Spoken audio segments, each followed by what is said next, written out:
വിശദമായി ബന്ധപ്പെടാം.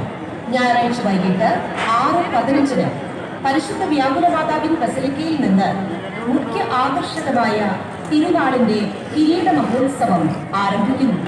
ഈ വർഷത്തെ കിരീട മഹോത്സവത്തിൽ അണിചേരുന്ന വാദ്യമേളങ്ങൾ നഗാരം, band set, angel voice Muvattupuzha, Navadhara band set Poonjar, saint Joseph band set Kottappady, ശിങ്കാരിമേള, പ്രണവും ശിങ്കാരിമേളവും പഞ്ചവാദ്യം, മുരളി ആൻഡ് ടീം അടർത്ത്, പരിശുദ്ധ അമലോത്ഭവ മാതാവിന്റെ തിരുസ്വരൂപത്തിൽ ചാർത്തിയിട്ടുള്ള കിരീടം വഹിച്ചുകൊണ്ടുള്ള തേര്, കഴിഞ്ഞ വർഷത്തെ കൽപ്പാത്തി രഥോത്സവത്തിൽ പങ്കെടുത്തിട്ടുള്ള തേരാണ് ഇത് അണിയിച്ചൊരുക്കിയിട്ടുള്ളത്. Murali, ILS lighting solution, Peedikapparambu. തിരുനാളാഘോഷങ്ങളുടെ 5ാം ദിനമായ തിങ്കളാഴ്ച രാവിലെ 7:30 മരിച്ചവർക്ക് വേണ്ടിയുള്ള പാട്ടുകുർബാന